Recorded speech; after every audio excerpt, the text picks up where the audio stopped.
everyone, welcome to Filmme Talk, a podcast where two gals talk film, television, and everything in between the reels. I'm your host, Eliana Melendez, head of marketing and a critic here at fullcirclecinema.com, and I'm joined today by two lovely co-hosts, Josie Melendez as always, and we have a newcomer, having her brand new debut on the Full Circle Cinema channel here on YouTube, Ms. Mariana Delgado. Hi, hello everyone. Would you like to give yourself a small introduction since it's your first time on the show?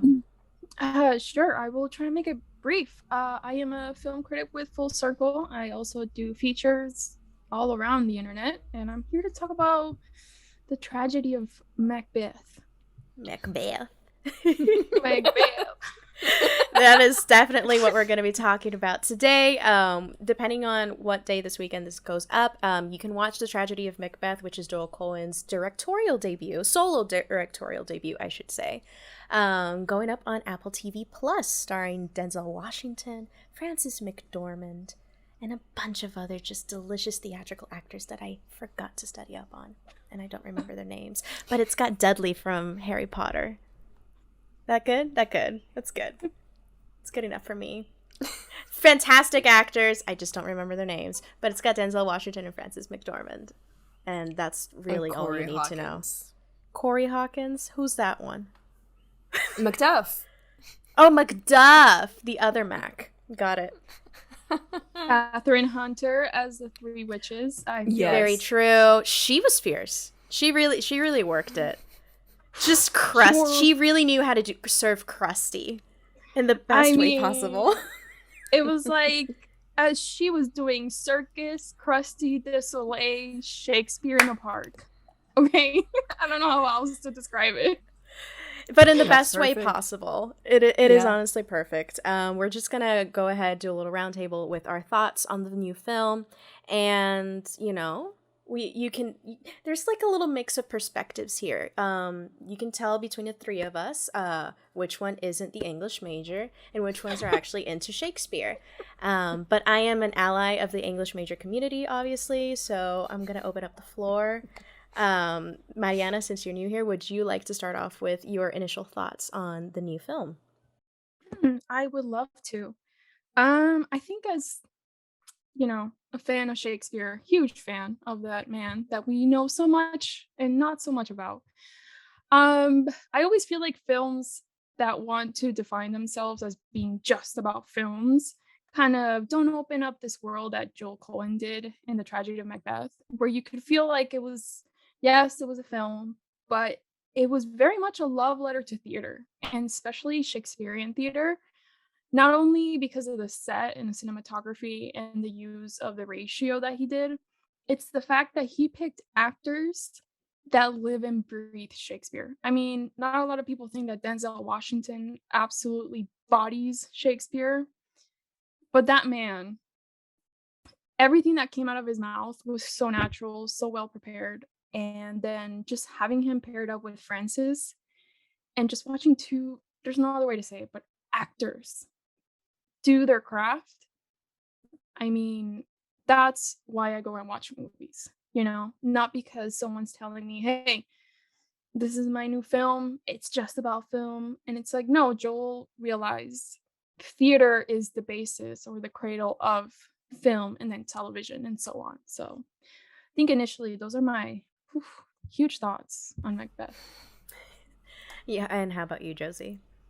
As a member of the English major community, I am a big fan of the Shakespeare. I know that sounds basic, but we live and breathe it. And I couldn't have asked for a better adaptation of this work because Macbeth is just such an intricate play. It is one of his best for a reason. I love the choices that were made. I love how Joel Coen handled it. I loved Frances McDormand as Lady Macbeth, especially. She really nailed that monologue that is like the epitome of Macbeth with "out damn spot." And just agreeing along the same lines of Mariana, just every actor did such a good job.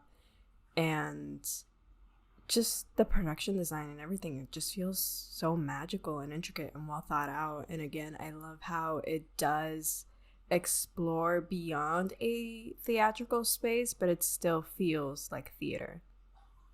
So I just wish I could walk. Like, my main wish, oh my God, would be to walk on that set, rebuild it, and let me explore, please. Honestly, yeah, the sheer attention to detail to everything was just, even if you're like me, I'm not like, the biggest, deep web Shakespeare fan. I can appreciate it. I watched The Lion King, super huge fan. Um we get it. But even if you are just a lover of cinema and, like Mariana and Josie mentioned, just theater in general, this just the craft of it is really, really something to behold. I think there is something really special here with Tragedy of Macbeth because Joel Coen and the rest of the crew put together something that I think is going to be a staple in film studies for quite some time, for the foreseeable future. I think there is definitely a lot to take away from it. Obviously, powerhouse performances. This is a huge, like, super well seasoned cast, incredible protagonist, and supporting cast as well. Like you mentioned, Catherine Hunter completely just embraces being a crusty witch and just being so intimidating. She doesn't have to do much, like, on camera. She's just there, and it's so incredibly enthralling that from that one first moment that she pops up, and I'm like, oh. There's a lot of moments in the movie where I just felt like, even though it's kind of a bit more slow going, because hello, it's Shakespeare, it's Macbeth, it's a kind of slow going, there is like this building tension constantly throughout. And Catherine Hunter really just, everyone does it so well, but Catherine Hunter was a really, really big standout for me. I think she brought in almost this aspect of horror to it that I thought was phenomenal, and it kept me engaged. Because, if it weren't for that balance, that give and take between those monologues and like this heavy, heavy dialogue that is not in modern English in any way, shape, or form, which is not going to be the most appealing to, like, a general audience, even if, the general audience, people do know Shakespeare, but obviously not everyone loves, like, a lot of people didn't read Shakespeare just because they wanted to. Yeah. That's English the thing. wasn't a favorite. Old English it's hard to keep your audience engaged with it. Yeah. So what I really appreciated that Joel Coen did was keep everyone engaged visually. So there's a lot of visual storytelling here that I was like, ooh, scrumdiddly. This is absolutely just scrumptious, delicious cinema. My only critique, honestly, is that yes, it's an ode to theater, and it's also an ode to just old movies. Just the way that older movies, 40s, 50s, 60s were made.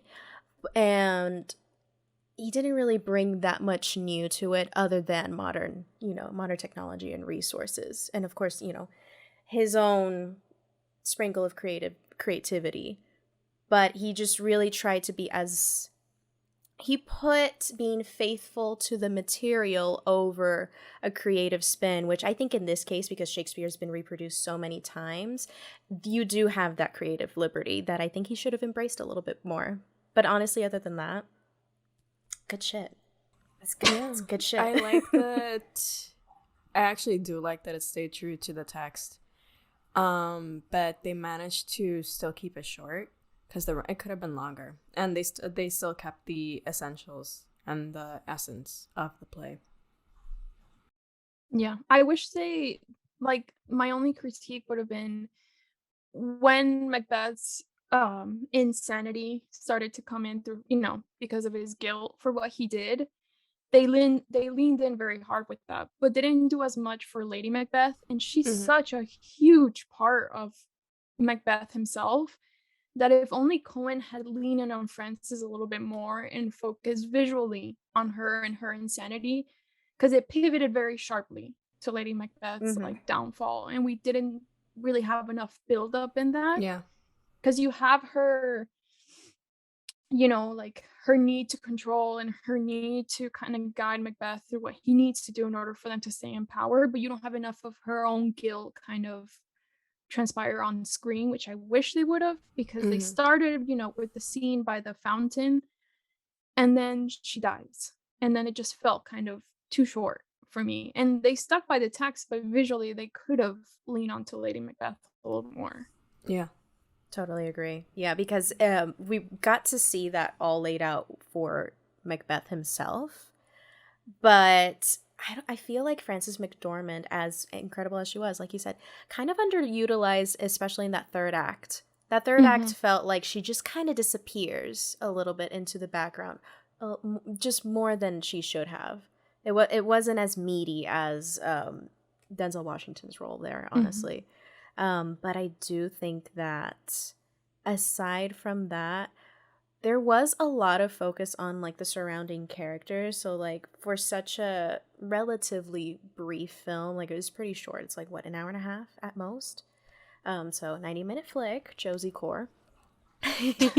it explores a lot, yet it still had time to expand on Lady Macbeth, whereas it utilized that time instead to expand on a million other different characters surrounding Macbeth.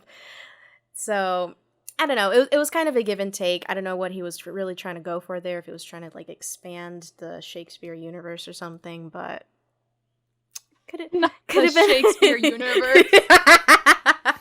could have been, more, how do I say it? More efficiently. It could have been more efficiently done. It could have been more.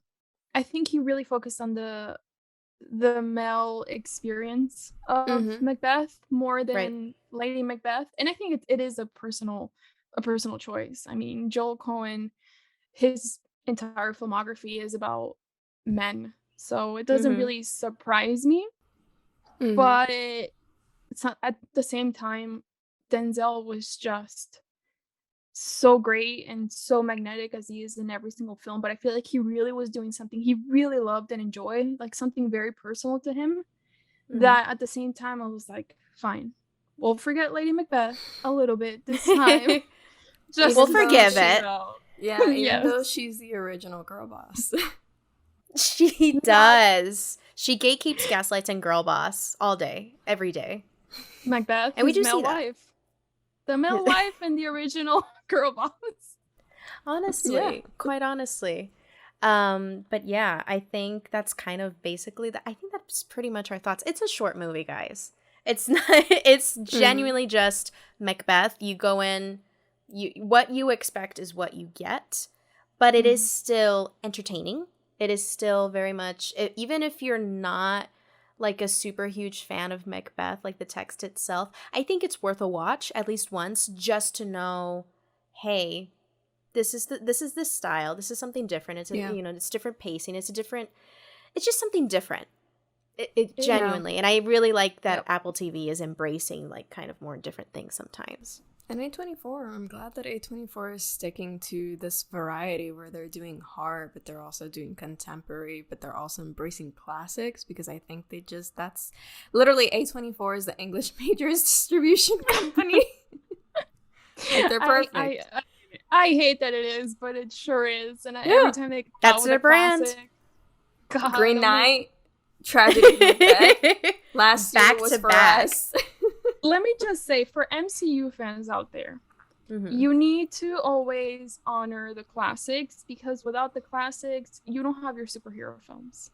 Right. The anti-heroes and the heroes and everything that you enjoy watching now, you better be thinking Shakespeare at night when you caress your Blu-ray 4K definition of whatever Iron Man movie you happen to love. So, well, hey, this is my Iron Man movie. This is my Blu-ray. If I had my Cairo time, I will put it out, but yes. Yeah. Yeah, but honestly, I think it's, once again, if you're not a super huge fan of Shakespeare, but you're a fan of Denzel Washington, definitely worth looking into. If you like the Coen brothers, I've never actually been that huge of a fan of the Coen brothers, but Joel Coen impressed me.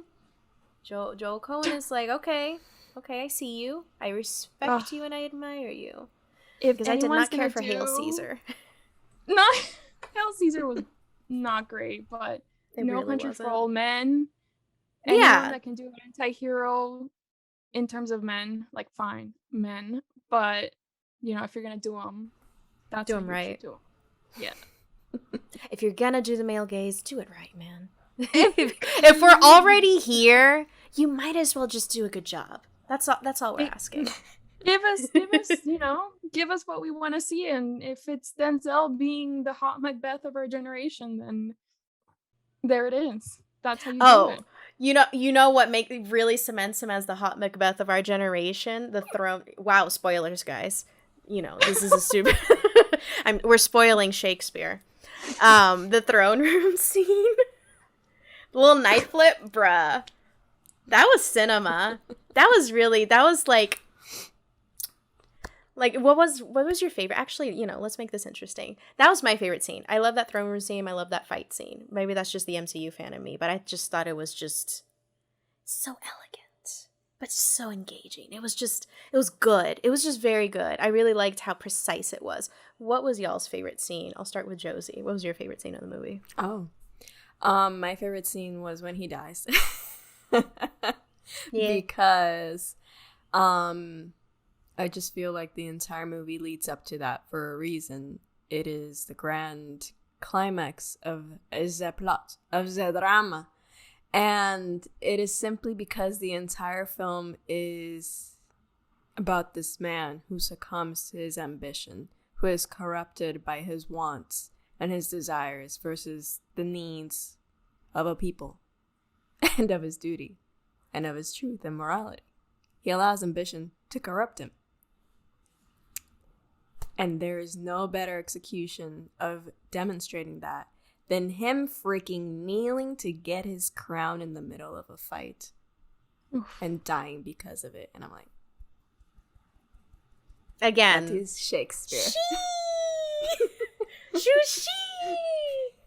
And the shot of it. That was me. No, I'm not even joking. Here I am in the middle of New York Film Festival, my first New York Film Festival, and I literally like go like this in the middle of a good shot. Those senior citizen critics just around you, just being like, "That's not how you check your pulse."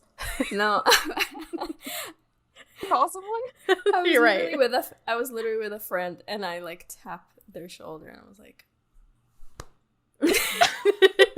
I did that with my brother. I saw Macbeth at a screening with my brother, and I don't even remember. I think it was genuinely the beginning, like the crows, just with the crows. Literally at the very beginning, I just go. Yeah, I was just like, they really snapped, and it's just a bunch of birds. But look how threw pretty. the birds out. They threw them out and they said, it's just a very visually pleasing movie. The production design is just so nice. It is one of those films that you look for artistic inspiration. It's like walking through a museum exhibit, quite honestly, in the best way possible. Yeah, what was your favorite scene, Mariana? Oh, God. I just go back to Catherine Hunter and the scene where Macbeth goes for the second. I call them readings, like as if she were, you know, a fortune teller, but she's really like. She's a TikTok. She's a TikTok tarot reader. Yeah. Yeah, that's what she is. And she's perched up all three versions of herself. And the room fills with water. And Macbeth has that moment where he tries. He tries to grab say that one. It's just the trauma of it all. The theatrics. Like, oh, this little boy is telling me that I'm about to be a giant flop and die. Like, all of this was for nothing. Like, now that's drag. That's drag. That is drag. Drag for an hour and a half. That's what this movie was. That was the reveal. That was his reveal right there. Oh, that was good though. Yeah, that for me, that scene, that interaction, everything. Because he still doesn't believe it, even after he gets out of there. He's like, no, I'm still gonna, you know, like Josie said, the scene where he grabs his crown in the middle of a goddamn fight, and he's like, I'm holding on to this. Mm-hmm. And he still didn't listen, and that didn't humble him. The water flow, it was just theatrics. He was just clinging onto delusion, and it was great. Like all of us, you know?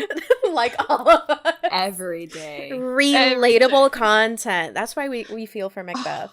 Delusion? Literally.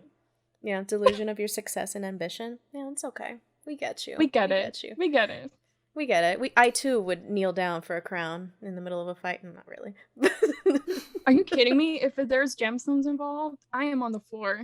I don't care. I am grabbing them. You are not losing that crown. Absolutely not. Not on my watch. But yeah, I think though we all love Denzel Washington, and we know that Mariana, I standout for you, Catherine Hunter, from what I'm hearing here. Josie, well, who was a standout for you aside from Denzel? Corey Hawkins. Corey Hawkins. I really like Corey Hawkins. I was very happy when I saw him. I was like, is that Corey Hawkins? So I was very... That's me with Reeve Carney. I was very enthused for the rest of the film. Honestly. Yeah. I think aside from Denzel, a good standout for me was, aside from Denzel, I really love Catherine Hunter. Frances McDormand, I think. This was the year that I just kind of finally got into these old actresses that have just been like making a monopoly at the Oscars for the past few years. I get it now. Like, I get it. Because I love Nomadland. But I'd rather have Frances McDormand keep that monopoly versus Nicole Kidman right now. But that's another video. And Absolutely not the Frankie. Not we do not talk about that. No, I think Frances McDormand, like, I feel the way that I used to feel about Olivia Colman, because I didn't care that much for Olivia Colman. Like, I didn't get the hype, like, that much, like, up here. And then The Lost Daughter happened, and I was like, okay, I get it. Like, I get it now. She carries The Lost Daughter. Oh my god, it took you that long? Yes, I have not seen The Favorite. Sue me. But Fleabag exists. She was not in Fleabag enough for me to be like, she deserves to win 3 Oscars 3 years in a row. You know? Like... I saw her in Broadchurch. Saw her in Broadchurch, one scene, and I said, Academy Award every single year that she's alive. I don't think I finished Broadchurch, actually. I'm not gonna lie. So yeah, you know what? I am a flop. I'm actually just a fake. I'm a fake film person. They need to revoke my credentials. Film flop. Fake film flop. Triple F. I have a triple F rating. Alex Hazel as Ross, the man with he's like, I don't know, he looks like he's in a Catholic church, but he's not. He's so like everyone in the movie. That reminds me. I also really like who plays Banquo. Yes. Bertie Carvel. Yes. Okay. Yes. Not necessarily for his acting, but no. Existing. Yeah. I just think he's neat. I just think he's neat. I just think he's neat. I also just have a bias because I played Banquo when we recreated Macbeth for a class. So I just thought he was a good successor. The English majors have entered the chat. I feel like we've all had to partake in Shakespeare at one point. My partake in Shakespeare was write an essay on Hamlet, and this is what really just took root in my, not necessarily disdain, but perhaps indifference to Kenneth Branagh, because I saw Kenneth Branagh's Hamlet for high school, and I was like, you got Robin Williams. That was what I was feeling. But then again, I was 16. And I was like, this is fine. It's okay. His Romeo and Juliet is good. I have not seen his Romeo and Juliet, so I can't. You know what? I talk shit, get hit. I've seen Romeo and Juliet. How's that? All right. R.I.P. William Shakespeare. You would have loved Romeo and Juliet. Romeo and Juliet was honestly fire. He probably would have liked it. He was very camp, according to a lot of biographies. So yeah. Oh, he would have been like, you know what? Yes. He would have lived for it. I think he would have lived a little bit.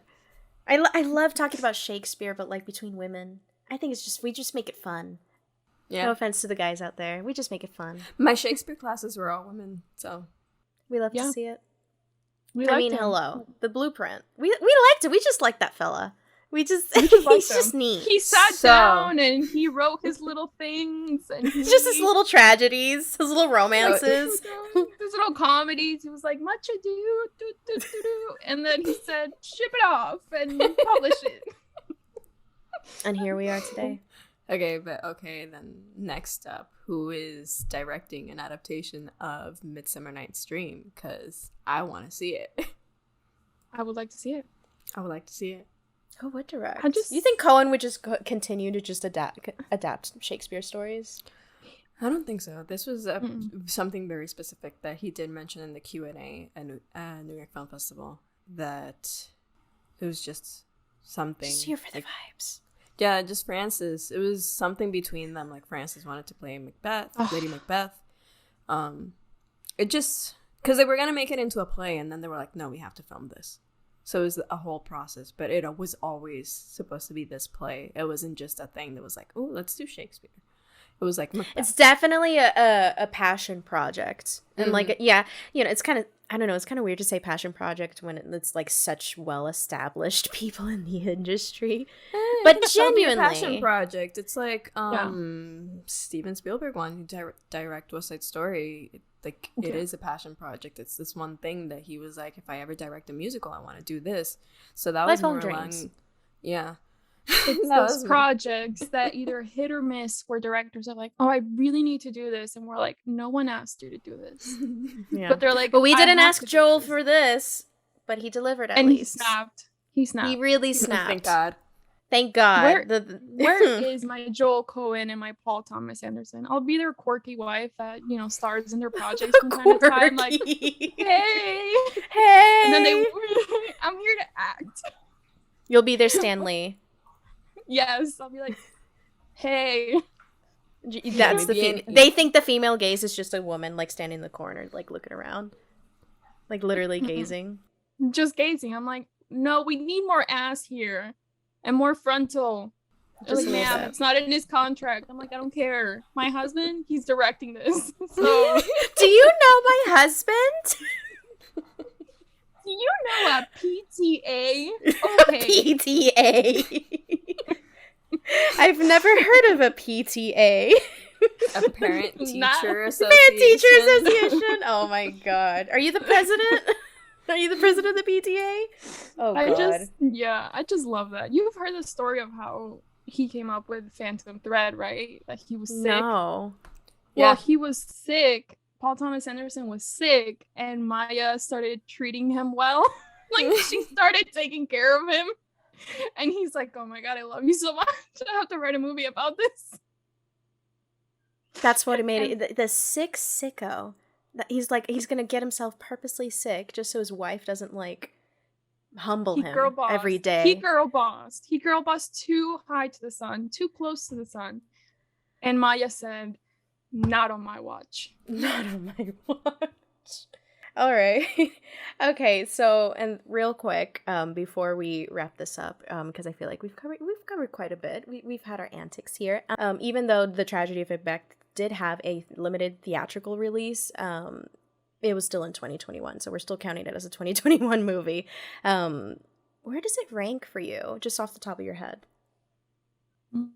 A number 2. Number 2? Right after, that's pretty high. Yeah, right after The Power of the Dog for me.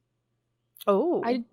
I just love ambitious men, I guess. And when they flop hard in the end, even better for me. Hey, flop. Oh, yeah. You just love ambitious men being humbled. Yeah.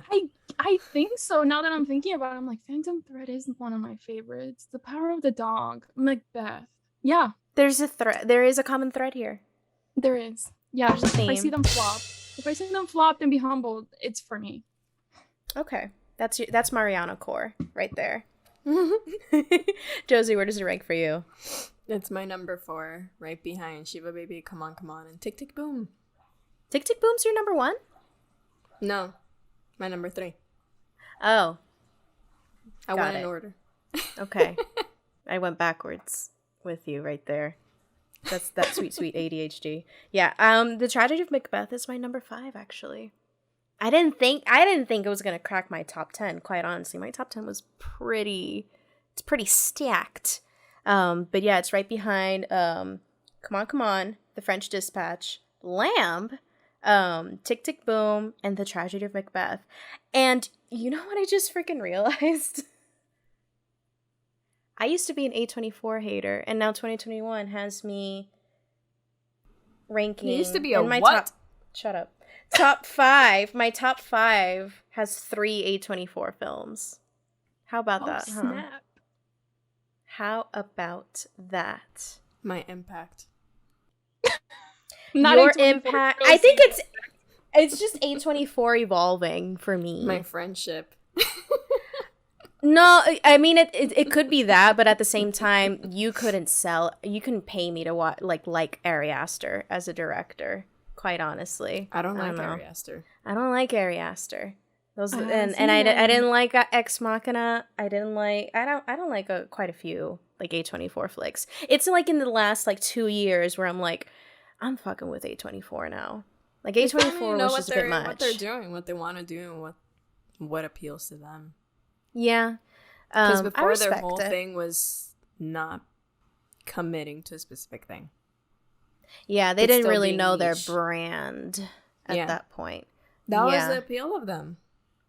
Yeah, And they still have that, but people know what they're getting at this point. yeah. A24 is kind of bit like it's hyper commercializing itself in terms of branding, but it's still like you're still getting a good movie most of the time. Like when you see A24, you can it's a brand you can trust. You can still bet Oh, God. bet your butt that you're at least gonna have a good time at an A24 movie. Because even with Zola, so we loved Zola up until the end. Zola was a 5-star film up until that ending, but that was just us. I don't know if you saw Zola.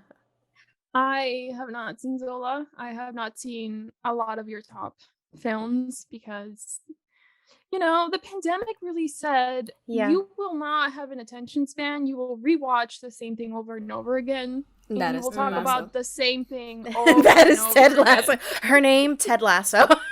Her name, Ted Lasso. Because and I that's me can't too. wait.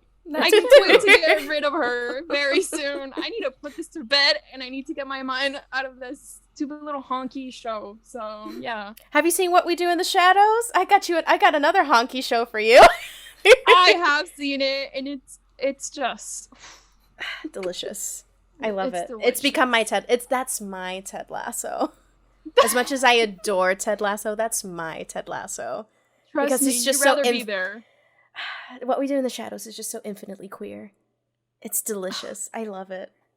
I wish just love were that. me. Yeah. I wish I were just somewhere else, You're and not somewhere with the else. mustache man.